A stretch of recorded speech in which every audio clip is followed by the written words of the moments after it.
And he was standing kind of to block my way from going out. And he said, I know where you're going. He said, you're going to see my mom. Something's really wrong, isn't it? So when I got to the crack house, I couldn't have been prepared for what I saw.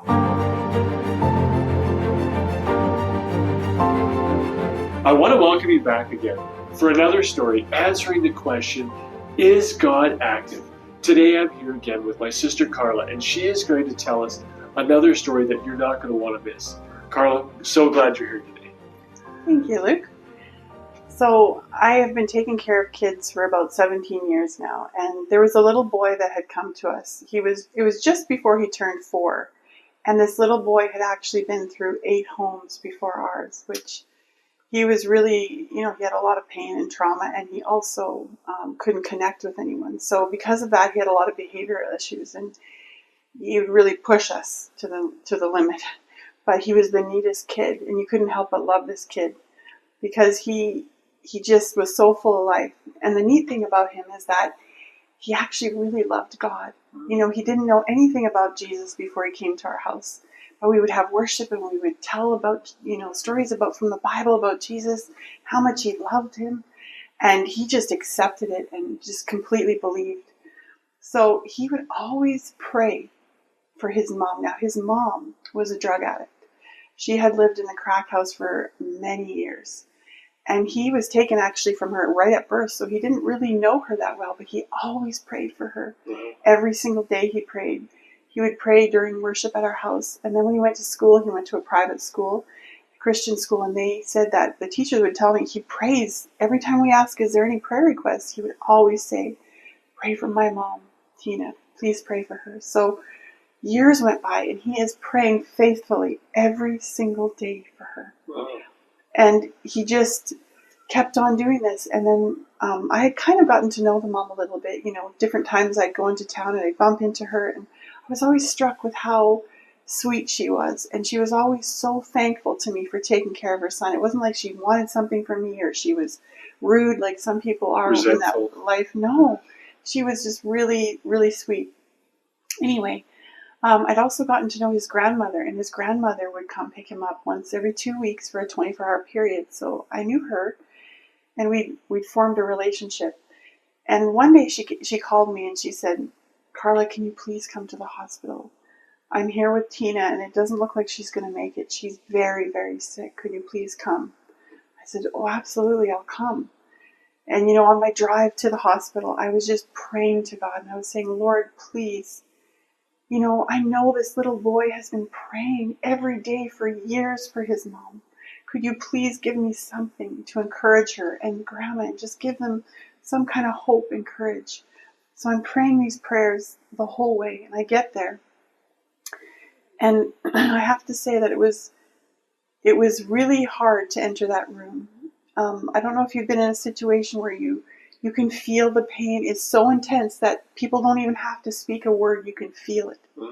And it was like I could cut it with a knife. It was that thick and painful in the room. The grandma was like backed into the corner of the hospital room. And Tina's laying on the bed. And she is very, very sick. She has sores all over her, open sores. Her hands are all curled in, and she could barely speak, like just kind of whisper words. So I went over to her and I leaned over wanting to give words of encouragement and hope. And literally all I could do was cry. The tears just rolled down my face and I remember them dripping onto her. And I wanted to say something and no words would come.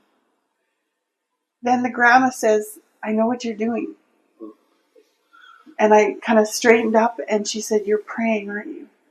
I said, yeah, I'm praying. And she was quite shaken, and I went over and I gave her a hug. And then I just ended up saying goodbye and I left. And I was quite discouraged about the whole thing because I had so badly wanted to give hope. And nothing would come. And you thought words were the only way to do that. I did. Yeah. I did. I thought my words could give comfort, if God could give me the right words. But anyway, I left, and then I got a call. It was a couple days later, and the grandma said, it's really bad. She doesn't want to stay here. She wants to go back to the crack house. And I just remember being so sick inside because I thought, how can she, being that sick, go there where no one will care for her? No one will watch out for her. So anyway, I just thought, man, I've got to go there. I've got to try to go and see her and see if there's anything I can do. So I knew where the crack house was in town, and God had already set things up for me because I'd been part of a soup kitchen in town where the people that are in that lifestyle, they knew me, and I had a relationship with them. So when I got to the crack house, there was like broken windows. There was, I remember specifically, no handle on the door. There was things written all over, like what they would do if you tried to enter. And I was like, how do I do this? Like, do you knock? Or what do you, like, I could get shot. But anyway, I thought, I'm just going to yell out, hello. And I said, hello, is anyone there? And then I hear this voice come from within. And it is rough and gruff. And someone is just swearing and yelling out, what are you doing? And just these cuss words just coming out. And I'm like, hey, it's Carla. I'm just here. I want to see Tina. Can I please see Tina? And then the person said, oh, okay, because they recognized my name from Soup Kitchen. So then they said, okay, you can go in the side door. And they kind of told me which way to go. And they said, just go in there, and she's there. You'll see her. So I opened the door. And I remember when I opened that door, I couldn't have been prepared for what I saw. Because she was laying on the floor, like a dirty, dirty floor with a little dirty blanket. Like no mattress, just laying there. And it used to be a kitchen or something. There was dirty sheets kind of hung up to make a room. And the stuff, like the filth of what I saw and how it was, it just hurt my heart so bad that she would be in this. And I knelt on the floor to talk to her. Her hands were all curled up and she was still full of open sores and so weak she could hardly talk. And I said, I'm going to go and I'm going to get you some water and some food. So I went to the store and I brought back water bottles, and I just opened a bunch of water bottles because she couldn't open them with the way her hands were. She couldn't.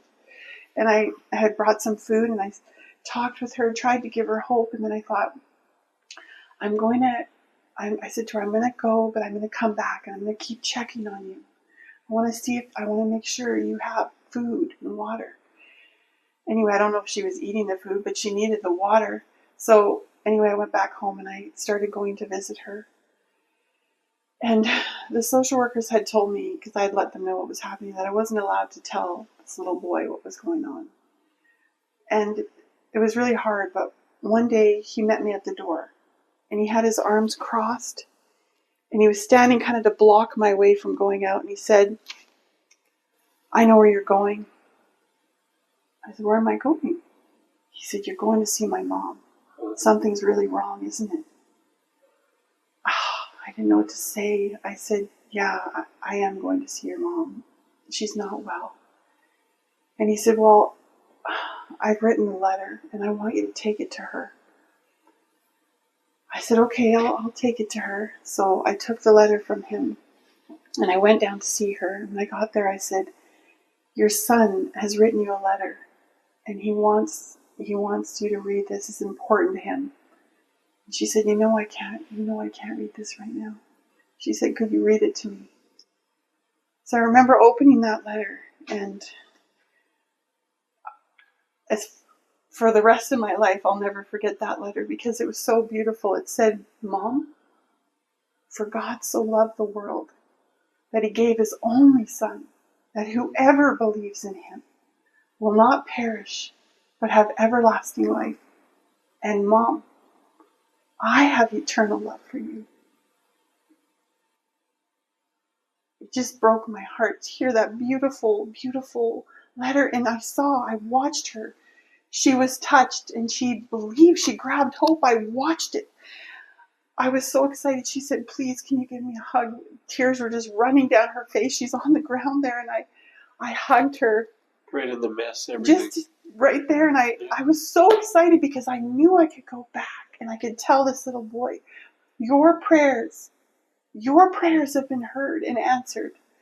God cares. He loves her. He loves you. I was so excited about this because I knew I'd watched a miracle. I'd experienced faith. Simple faith. just to believe. So I went back home and I told him I was so excited. Like, God did a miracle for your mom. The letter touched her. She understood. She understood what it was saying. He was so excited as well.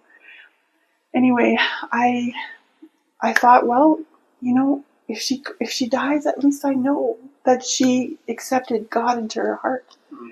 So I had to go away for 2 weeks, and I really thought that when I came back, she wouldn't be here anymore.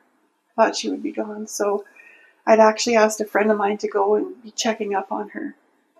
So when I came back from the 2-week trip, I had a phone call from the grandma, and she said, "Hey, I want you to know that I've taken Tina into my house." Wow. I knew this was a miracle as well because of how much pain there was between them there from all the different things. I was so thankful to God that she, you know, her heart had been softened and she wanted to take her in. So the neat thing was, though, Luke, is I thought, you know, she would pass away and that would be the end of the story. That's what I thought. Yeah. But it was even more than that. God had in mind. He had more than that. Not only did he want to save her, but it's been 6 years. And she is alive today. She's not only alive, but she's free of drugs. She even quit smoking. She lives with her son. Her mother, her, and her son all live together. Wow. The Lord is so good. His love endures forever. And what comes to my mind is the words of a song that say, "The love of God is greater far than tongue or pen can ever tell. It goes beyond the highest stars and it reaches to the lowest hell." Wow. Wow. Wow. What a story. Whew. Gives me chills just listening to it. There's a text in the Bible, and it comes out of Ephesians chapter 2, verses 4 and 5. This is what the Bible says. It says, "But God is so rich in mercy, and he loved us so much that even though we were dead because of our sins." So just like Tina just laying there in the crack house on her deathbed, he reaches in there and he gave us life when he raised Christ from the dead. It is only by God's grace that you have been saved. And so today, as you've been listening to this story, and maybe your heart has gone out, maybe you've experienced this, maybe you're right in the middle of this, maybe you've given up on someone that you care about, or maybe somebody that you care about has given up on you. God is so rich in mercy. He's rich enough that he has enough for you and me. And I want to invite you to accept that beautiful, rich gift that he has for you. And just like Carla shared this story where Tina took this, I want to invite you to take this as well. And I also want to invite you to join us again next week as we continue answering the question, is God active?